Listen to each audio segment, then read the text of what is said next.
I have had the same dream twice, he said. I dreamed that I was in a field with my sheep when a child appeared and began to play with the animals. I don't like people to do that, because the sheep are afraid of strangers. But children always seem to be able to play with them without frightening them. I don't know why. I don't know how animals know the age of human beings. Tell me more about your dream, said the woman.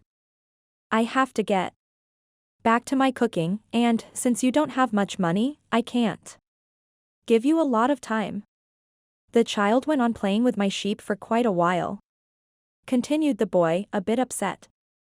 And suddenly, the child took me by both hands and transported me to the Egyptian pyramids. He paused for a moment to see if the woman knew what the Egyptian pyramids were. But she said nothing. Then, at the Egyptian pyramids, he said the last 3 words. Slowly, so that the old woman would understand, the child said to me, if you come here, you will find a hidden treasure.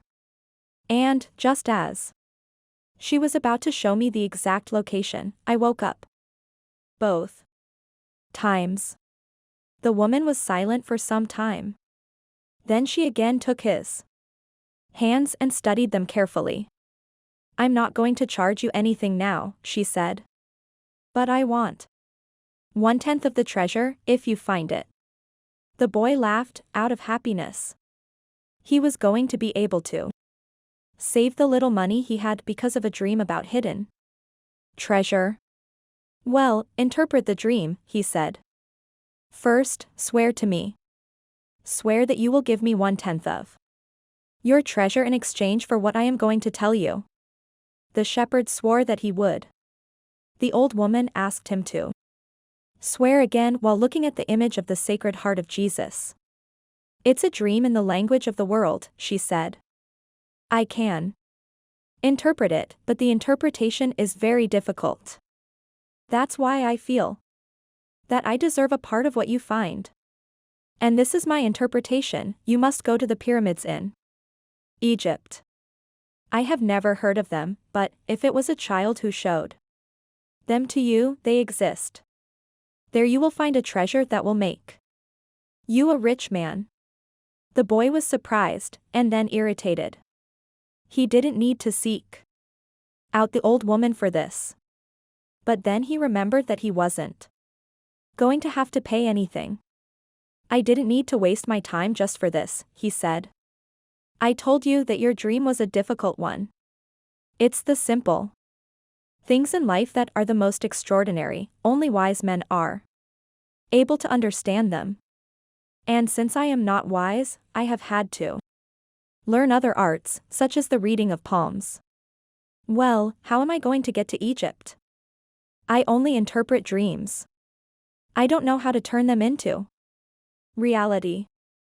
That's why I have to live off what my daughters provide me with. And what if I never get to Egypt? Then I don't get paid. It wouldn't be the first time.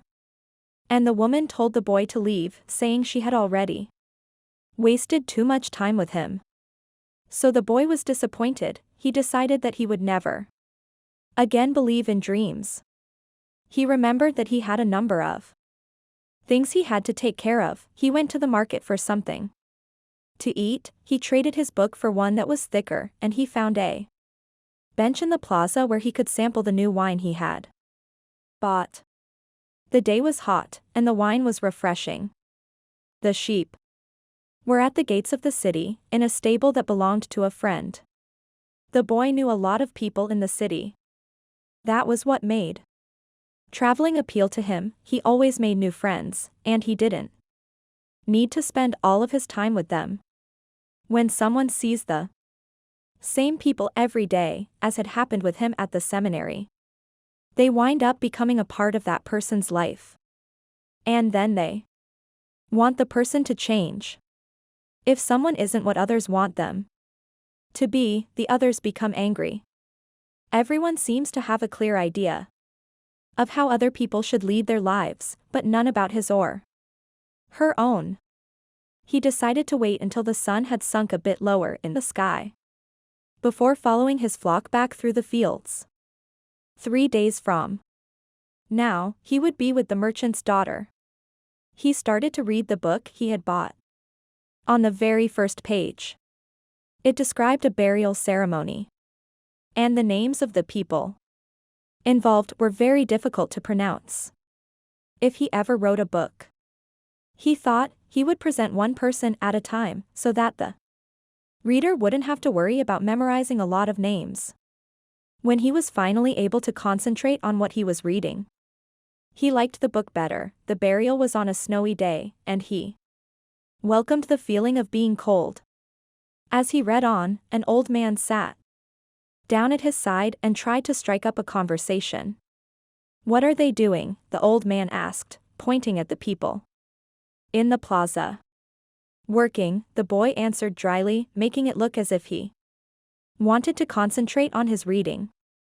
Actually, he was thinking about shearing his sheep in front of the merchant's daughter so that she could see that he was someone who was capable of doing difficult things. He had already imagined the scene many times. Every time, the girl became fascinated when he explained that the sheep had to be sheared from back to front.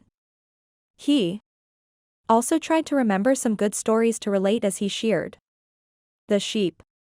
Most of them he had read in books, but he would tell them as if they were from his personal experience. She would never know the difference, because she didn't know how to read. Meanwhile, the old man persisted in his attempt to strike up a conversation. He said that he was tired and thirsty and asked if he might have a sip of the boy's wine. The boy offered his bottle, hoping that the old man would leave him alone. But the old man wanted to talk, and he asked the boy what book he was reading. The boy was tempted to be rude and moved to another bench, but his father had taught him to be respectful of the elderly. So he held out the book to the man for 2 reasons. First, that he, himself, wasn't sure how to pronounce the title, and second, that if the old man didn't know how to read, he would probably feel ashamed and decide of his own accord to change benches. Said the old man, looking at all sides of the book as if it were some strange object. "This is an important book, but it's really irritating." The boy was shocked. The old man knew how to read, and had already read the book. And if the book was irritating, as the old man had said, the boy still had time to change it for another. "It's a book that says the same thing almost all the other books in the world say," continued the old man. "It describes people's inability to choose their own personal legends. And it ends up saying that everyone believes the world's greatest lie." "What's the world's greatest lie?" the boy asked, completely surprised. "It's this, that at a certain point in our lives, we lose control of what's happening to us, and our lives become controlled by fate. That's the world's greatest lie." "That's never happened to me," the boy said. "They wanted me to be a priest, but I decided to become a shepherd." "Much better," said the old man. "Because you really like to travel." He knew what I was thinking, the boy said to himself. The old man, meanwhile, was leafing through the book, without seeming to want to return it at all. The boy noticed that the man's clothing was strange. He looked like an Arab, which was not unusual in those parts. Africa was only a few hours from Tarifa. One had only to cross the narrow straits by boat. Arabs often appeared in the city, shopping and chanting their strange prayers several times a day. "Where are you from?" the boy asked. "From many places." "No one can be from many places," the boy said. "I'm a shepherd. And I have been to many places, but I come from only one place. From a city near an ancient castle. That's where I was born." "Well then, we could say that I was born in Salem." The boy didn't know where Salem was, but he didn't want to ask, fearing that he would appear ignorant. He looked at the people in The plaza for a while, they were coming and going, and all of them seemed to be very busy. So, what is Salem like? He asked, trying to get some sort of clue. It's like it always has been. No clue yet. But he knew that Salem wasn't in Andalusia. If it were, he would already have heard of it. And what do you do in Salem? He insisted. What do I do in Salem? The old man laughed. Well, I'm the king of Salem. People say strange things, the boy thought. Sometimes it's better to be with the sheep, who don't say anything. And better still to be alone with one's books. They tell their incredible stories at the time when you want to hear them. But when you're talking to people, they say some things that are so strange that you don't know how to continue the conversation. My name is Melchizedek, said the old man. How many sheep do you have? Enough, said the boy. He could see that the old man wanted to know more about his life. Well, then, we've got a problem. I can't help you if you feel you've got enough sheep. The boy was getting irritated. He wasn't asking for help. It was the old man who had asked for a drink of his wine and had started the conversation. Give me my book, the boy said. I have to go and gather my sheep and get going.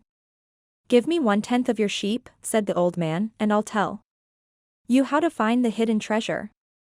The boy remembered his dream, and suddenly everything was clear to him.